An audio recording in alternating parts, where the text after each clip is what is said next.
Makadini amadzadika makadini munsi kwa muri ikoko vanhu vepano patiktok tinokukwazisai kuti maswera sei, maswera zvakanaka here.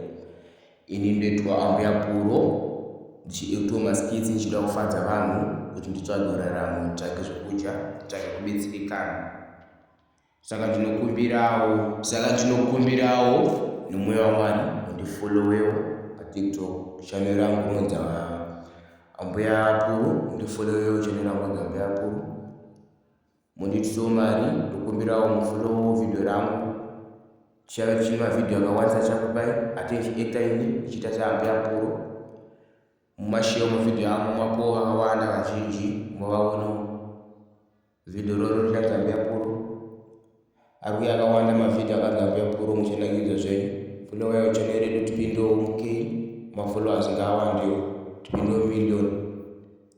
Ndotenda nokunzawo ndivaonawo.